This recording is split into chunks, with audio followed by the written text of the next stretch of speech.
We are back inside City Hall, and as we've been reporting, the scandal engulfing Anthony Weiner continues to unfold. Yesterday, a new series of embarrassing photos were released, presumably taken by the congressman in the House gymnasium. Today, the Obama administration weighed in on the matter with a White House spokesman calling the episode, quote, a distraction. Here to offer their thoughts on how the Democratic Party has handled this growing scandal and much more, we have the four members of our Consultants Corner. We've got Republicans Tom Doherty and Bill O'Reilly, and Democrats Joy Williams and Bob Liff. Welcome to all of you. This Weiner stuff just seems to go on and on and on. I think we veered off into reality and soap opera land to a certain extent. I think it's fascinating just on a personal level. I mean, all the married guys I know are saying, he did what? But our concerns here are a little bit broader. They are political, in fact. And let's grade how the Democratic Party has handled it. We've got a number of spokesmen, the chair of the Democratic National Committee, the head of the Democratic Congressional Committee, Steve Israel, as well as the president now at this point, now weighing in. How do you think the Dems have handled it? An F from moment one. I mean, the fact that the leader of the party, Nancy Pelosi, would wait days after days and decide that she's going to call for an ethics investigation. I mean, if I stood up on this show and grabbed my crotch and looked into the camera, you would get calls to say, never have that man on your show again. He is a sitting member of the United States House of Representatives. If this is what we expect of our elected officials, the party from moment one universally, and quite frankly, Senator Schumer, who probably has more sway over him than anybody, who is our United States Senator, the fact that he did not speak during the parade yesterday, I think they really should be, it is utterly disgraceful. Because having been a senior member of a gubernatorial office, if I as a staff member had done that, somebody on the governor's staff, his chief of staff, would have called me and said, you have about 20 minutes to leave this. Isn't there a difference though? I mean, you can't make the guy leave. You can make him, but the fact that there has not been a universal just outrage and call that Nancy Pelosi, after seeing what he had done, to say, we'll have the ethics committee look at this. This is really sad. Let's see what the Democrats have to say. I think in all fairness, to start off with, the Democrats didn't have all of the information to begin with. They were lied to just like the American people were lied to. And so they operated on the information that they had at the time. Once the information came out and we got to see more pictures and sort of the depth of not only the cover up and the deception, but what he was doing with his free minutes, we get to see Nancy Pelosi begin to call for his resignation at that time. And your grade to them is? My grade is a B-, and that's on a curve. I mean, I think it's Nancy Pelosi and the other leaders. They are demonstrating their personal beliefs on how he should resign because he's not an effective leader. They believe he's not an effective leader at this point. But ultimately, it's up to his constituents to decide whether or not they want him. The recent poll said they still wanted to keep him. So at that point, they're operating on what they have the capacity to do. Bill O'Reilly, your grade for the Democratic leadership. My grade, if the point for the Democrats was to distance themselves from Congressman Weiner, I think they did that well. I give them a B. I think they distanced themselves well and quickly. I give them a B and not an A because they didn't get rid of him, if that was the other goal. This is is maybe the longest news cycle in New York history. It's just absolutely incredible. I think Congressman Weiner was almost through it last Friday when the news cycle moves on, and he knows that. He's a study press person, and he almost got through it. But then the 17-year-old tweets came out, and that put it right back into the cycle. He's waiting this cycle out. If he makes it a few more days, he could even survive. But the Democrats are really, really pounding on him now, and we'll have to see. But I'll give them a B. Bob Liff, no stranger to scandal management? Not personal scandals, though. As far as we know. I gave them an A because I think that that the party as a whole reacted properly on the information that they had when they had it. I think that calling for an ethics investigation at that time was the proper thing for Pelosi to do.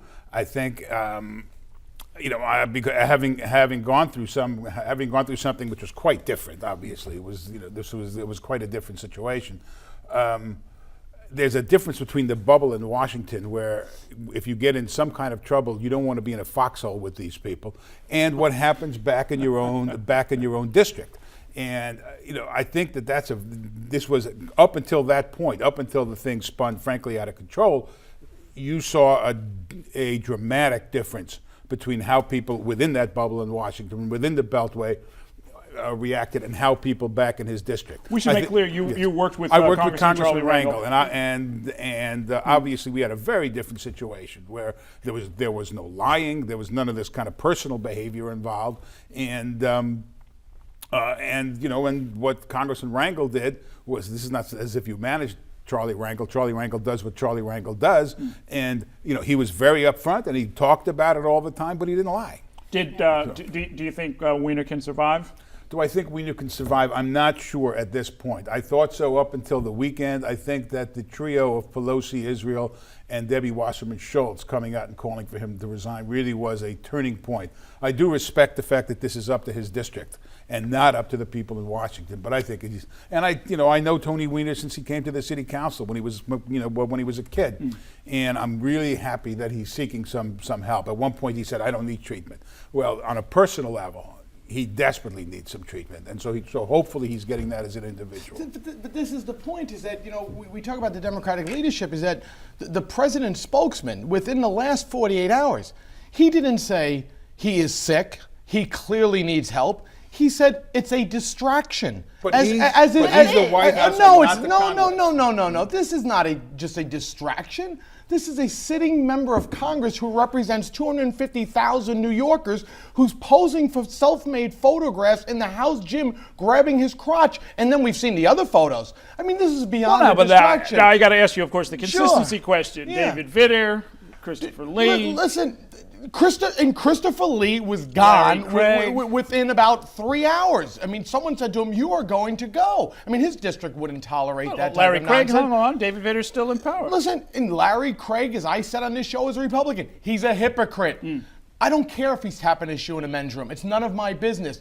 But when you're voting against gay legislation and you're doing that, you're a hypocrite. He should have gone immediately. I said that on this show. But I mean, for us to sit here and make what are our standards, for God's sakes? I mean, seriously, a United States member of Congress, left or right, I don't care, is taking nude photos of his junk and sending them around the country? I mean, that really, our standards have they've gone away. And for his constituents to say, "Oh, we love his politics, it's wonderful." The Now in Queens and Brooklyn say, "Oh, we think he's doing a great job. It's a little strange, but it's okay with us."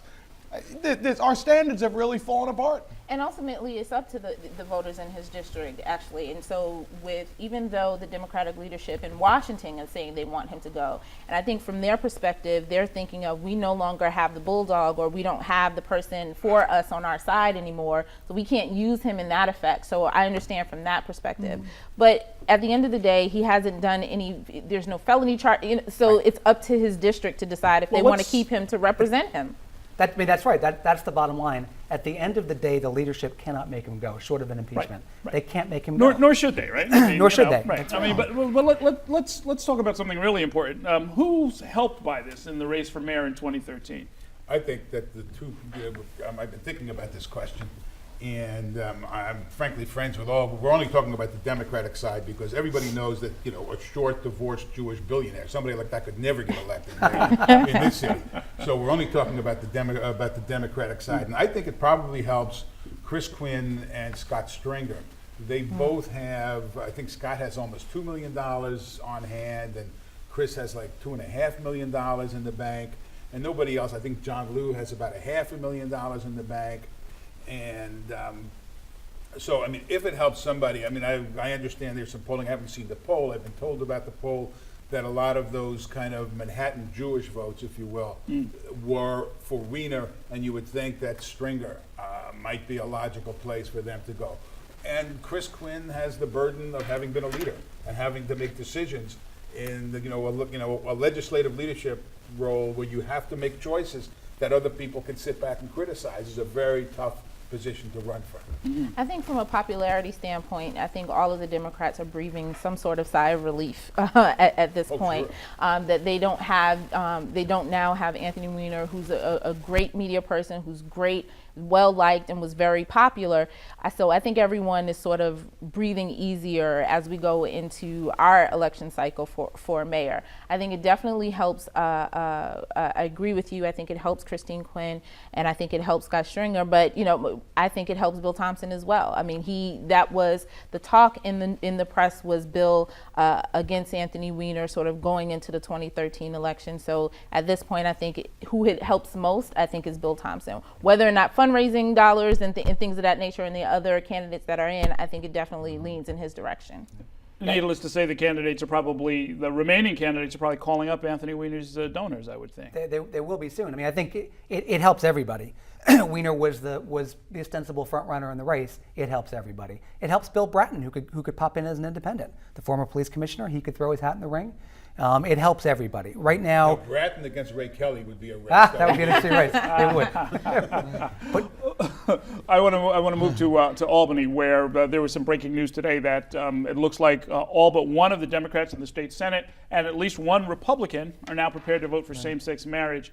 That pretty much tees it up, and it puts the ball solidly in the camp of the Republicans. Do we get a vote, do you think, this session? I think we get a vote this week, and I'm fairly confident that the Republicans will come through with a couple of votes to put this over once and for all. I mean, the fact that Senator McDonald, it seems, has made up his mind on this and has not said which way he's going signals to me that he is going to be another vote in favor of this. And, as I've said many times, I think it's one of the hurdles for the Republican Party to sort of look at the future and say, let's not be perceived as New York is going in that direction as being, this Southern conservative type of party. We're not. And I'm fairly confident this thing will pass this week. Now, most, if not all, of these senators also have the backing of the Conservative Party. Sure. Mike Long, the chair of the Conservative Party, has made no bones about it. Says, you vote for this, you're no longer going to be endorsed. But that only goes with those that cross, county lines. There are some that are within county lines that they only need to deal with their local party operations. And then you have, on the other hand, Frank McKay, who's sort of made it very clear as the chairman of the Independence Party that he'll look very favorably upon others. You can't sit there and allow political parties, particularly, the lesser parties, sort of blackmail you and to say, well, if you vote this on one particular vote, you lose our backing. I don't think that works, and the election's a year and a half away. So I think we'll get way past this. Gay marriage will be an issue of the past, and we have a lot of other issues to deal with. I think that's the most important statement that you made. In the election is a year and a half away. I think if it doesn't happen now, it'll be much more difficult for it to happen in another session when it'll be closer to an election and it'll be fresh in voters' minds. So if it's going to happen, it's going to happen now, and it'll be things will happen. We'll be in another budget season. There'll be another budget fight in between there. Okay, that's going to be the last word. Joy Williams, thanks to all of you for coming in. Looking forward to further insights from all of you as we go forward. Right now, we're going to take a little break. Still to come, we'll take a look at a roller coaster ride inside the New York Times. I'll talk with the director of a new documentary about the newspaper and a New York Times media writer, Brian Stelter. Stay with us.